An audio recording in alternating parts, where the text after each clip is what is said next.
next time I would hang them straight down and do more. And I wouldn't bring them over this far so that you didn't have this gap right here. It's the lesson I've learned in this process. Okay, so before we start, let me just say that I will put links to all of the kind of items I use for sewing. So the clips, the scissors, all that will be in the description. In addition, I will put a list of how many of each pieces you will need and the sizes that I used in this video. But just remember, these things are adjustable. So if you want them bigger or smaller, that is 100% up to you. You will need 6 pieces of an inner fabric. I'm using fleece. You'll need 6 pieces of an outer fabric. I'm using flannel cotton, but you can use fleece. I've used fleece in the past. You will also need 6 or 12 pieces of a fusible fleece or batting. I'm going to be putting a piece of fusible fleece on the back side of each of my inner and outer fabrics. So I have 12 pieces of fusible fleece.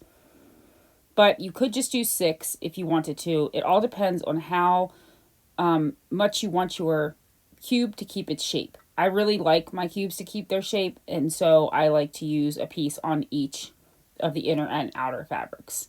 You're also going to need to cut some strips of fleece. Mine are about 8 inches long, although I cut them down a little bit after I sewed them in to the cube hammock. These are going to be used for your privacy curtain.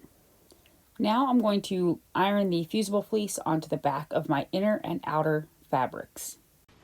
So 2 things. One, you want your Pellon to be about a ½ inch smaller on all 4 sides than your actual square. So my squares are 12, my inner and outer fabrics are 12 inches. My Pellon is 11. This makes it a lot easier when you're sewing everything together. If you're using batting, you probably, because you have to stitch the batting in place to hold it down, you would make it the same size and then just go slow, I guess, over your machine so that you can sew everything together, because it'll make it a little bit thick. But the other thing, when you're applying fusible fleece to fleece, fleece will burn if it's hit with an iron. So it's really important that you cover your fleece. I use a towel, a thin towel, and that you don't go back and forth with when you're doing this process, that you hold down for about 5 to 8 seconds, lift up, move to the next spot, and that you keep your fleece covered. Because what will happen is your fleece will kind of melt if you put it directly in contact with the plate of your iron.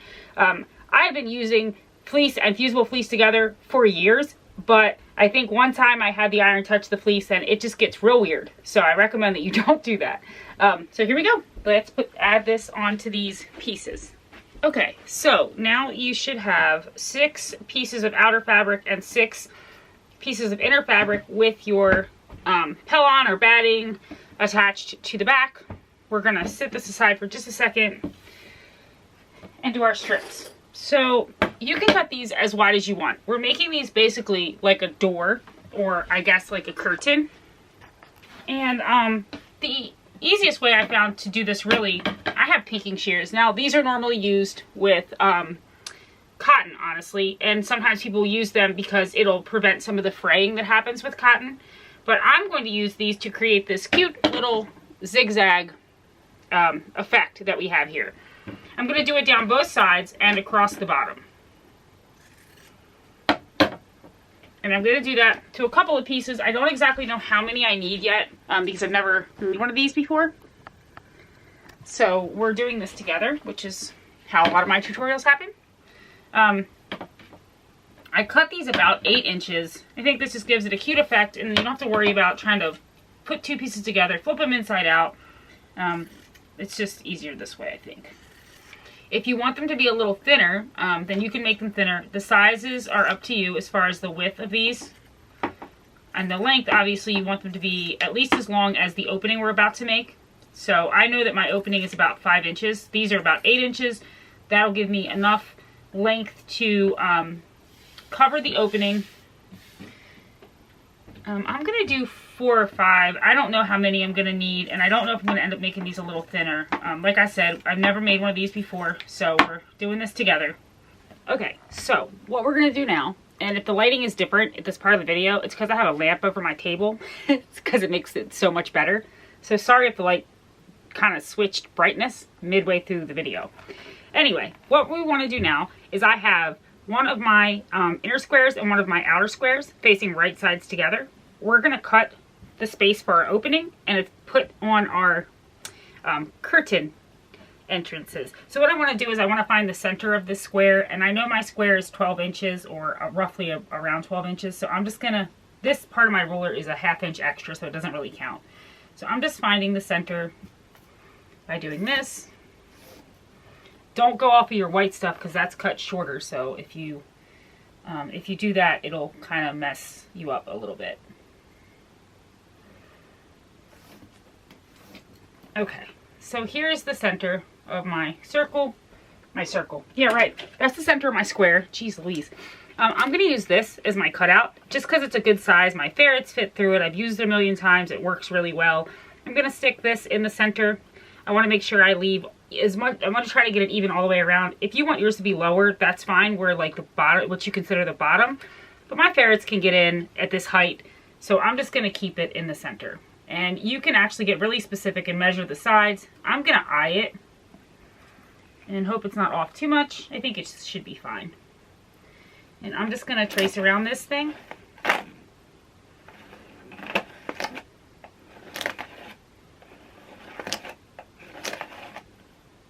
Alright, so here's my circle.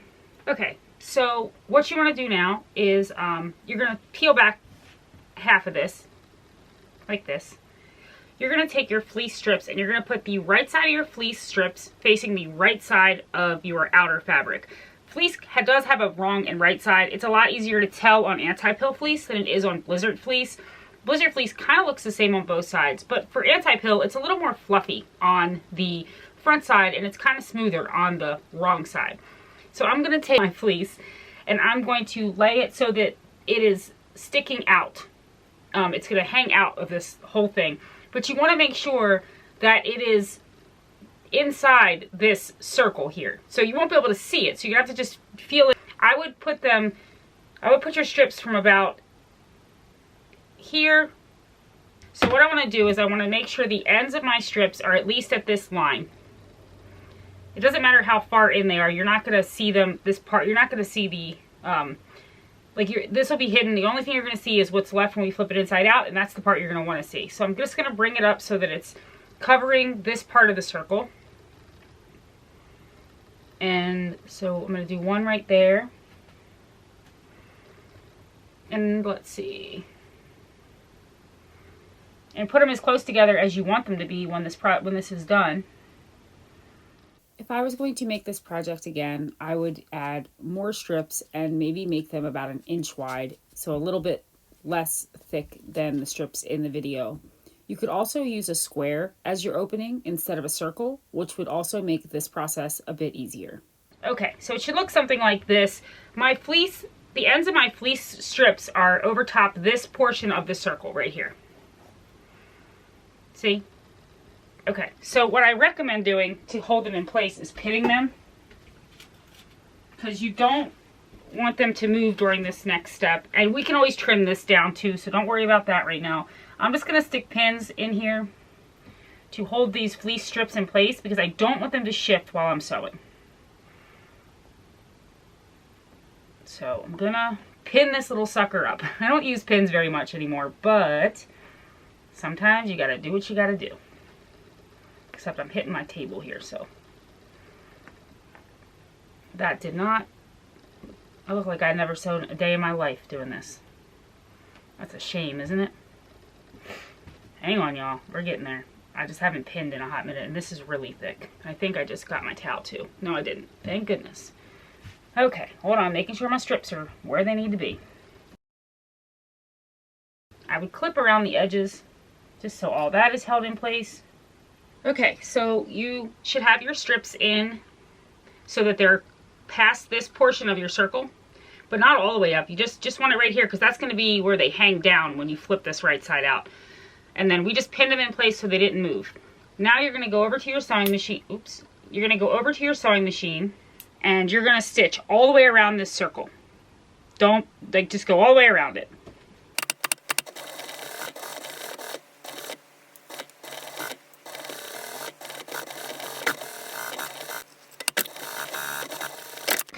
So now you should have sewn all the way around the circle. You can undo your clips. cut off these threads. And here comes the fun part. We're just going to cut our circle out, but we're not going to cut our thread lines. We're not going to accidentally cut our strips, these parts of your strips. You can cut the strips on the inside here, it doesn't matter.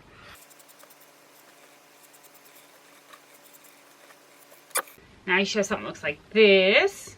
And you're going to, this is the fun part. You're going to take your pieces and you're going to shove this, so you're going to push this through like this, and you want to put the wrong sides back to back.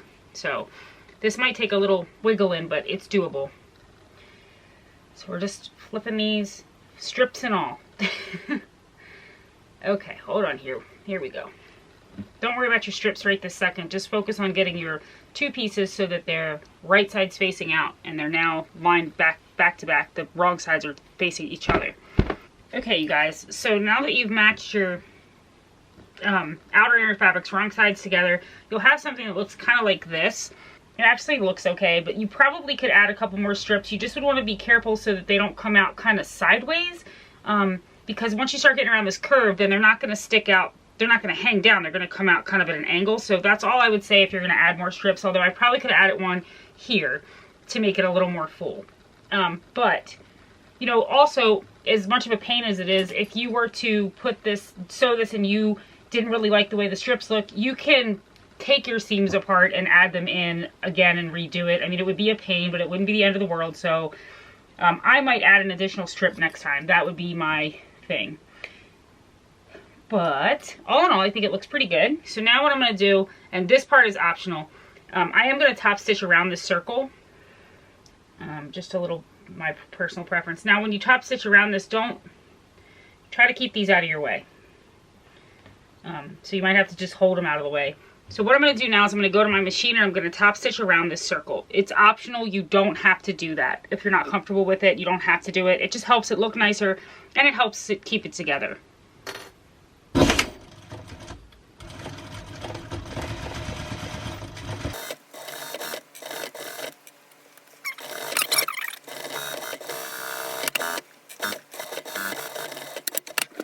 Okay, so what I'm going to do real quick is I'm going to trim these because I don't want them that long. I just want them, they're going to be on the inside, so let's see. Just going to make them about the same size.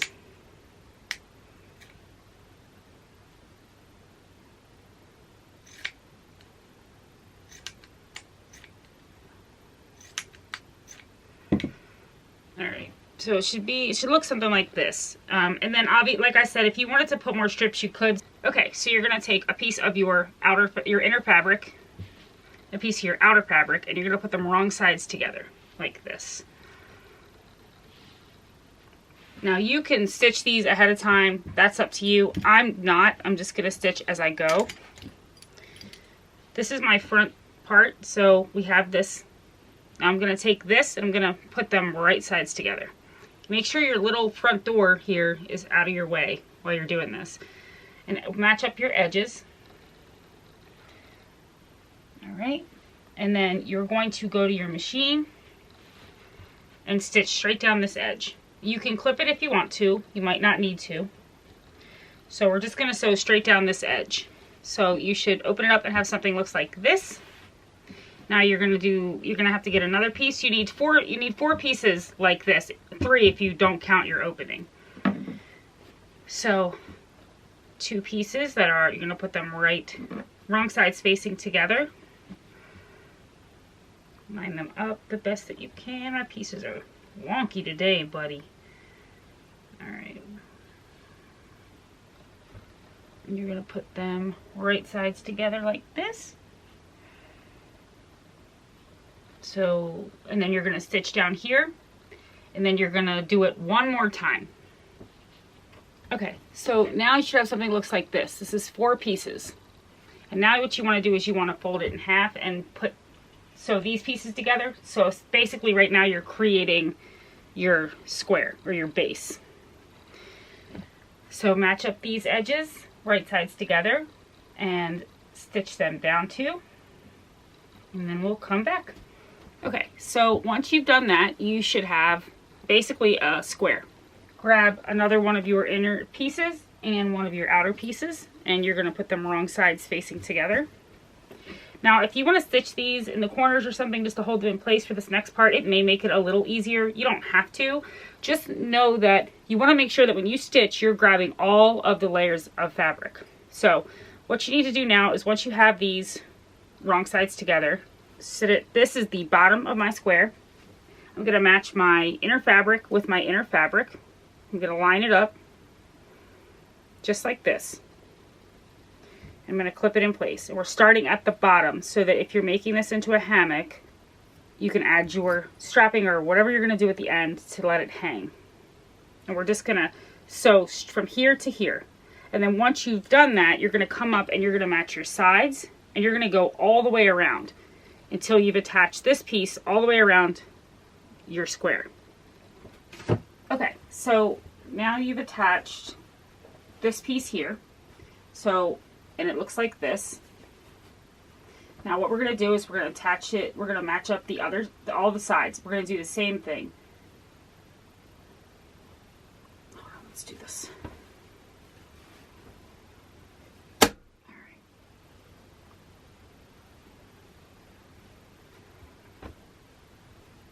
And I'm just matching my side pieces, and I'm going to literally sew and attach this all the way around until the bottom is sealed off. And you just want to make sure you're catching all 4 layers.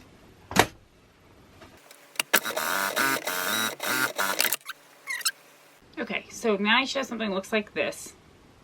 And you're going to want to make sure that you have checked all your seams, and all your seams are stitched. There's no holes. Cut off any excess if you want to. Just don't cut your seams like on the sides and on the bottom.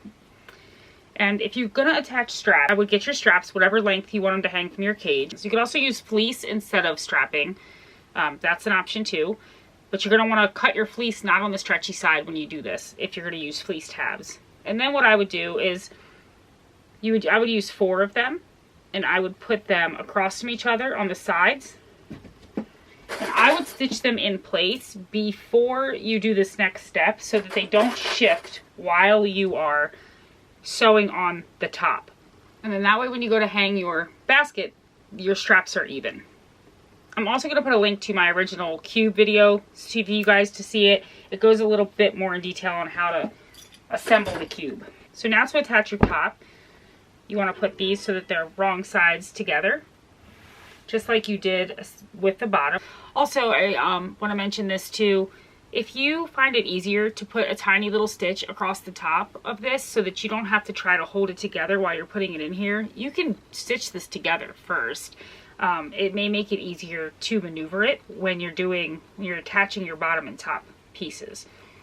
So I meant to say that earlier in the video. Okay, so now we're going to do, like I said, the exact same thing as we did. Okay, so now that you're done, you should have a square that is all the way enclosed. You can trim off your excess fabric. Sometimes, sorry, that's my Etsy. That's what happens when I get a sale. If you're using flannel or cotton, sometimes it will fray. So basically we're just trimming off the excess here. And like I said, I might sometimes go by and put a zigzag stitch across all of these seams just to hold everything in place really tightly. And it kind of just adds a security to it and also stops your cotton, if you use cotton or flannel, from fraying. Now you can flip this right side out and then you want to double check and make sure all your seams are stitched. If all your seams aren't stitched, you're going to want to go back and stitch those. Like I said, with it being so many layers, sometimes you miss a layer and then there'll be a hole in it and you'll see it. It'll be real obvious. Okay, and then fix these up a little bit. I'll fix it up in a second. What I want to say is, what I always do with any of my cube hammocks or my cuddle cups, anything like that, I always make a pad. 2 reasons. One, it makes it really easy to take this out and clean it, and also it helps this hold its shape because it's just an extra layer of something thick at the bottom that's soft. What I do is I take 2 layers of whatever fleece, solid color, 2 different colors, whatever matches, or if you don't want it to match, it's up to you. And then you can take a piece of batting. I'm using a piece of U-Haul just to give it some extra stability. I have lots of U-Haul because I use a lot of U-Haul in my Etsy shop. So I have tons of scrap laying around, and it's great for making these little pads. So basically what I did here is I took 2 pieces of solid color fleece, cut it cut it a 12 by 12 so it fits inside of here. And then I put the fleece right sides together, and then I took a piece of the U-Haul in the same size and attached it to the back. Now I'm going to sew this all the way around, but I'm going to leave about a 3 to 4 inch opening so I can flip it right side out when I'm done. And then we'll have a pad to go inside. So there is the cube hammock with the curtain doors. I like it. I would probably mess with it a little bit more before I sold them, because I would want this whole thing to be perfect or better. I don't like how this is a little sticking out, but for a first trial run, I think it's pretty good.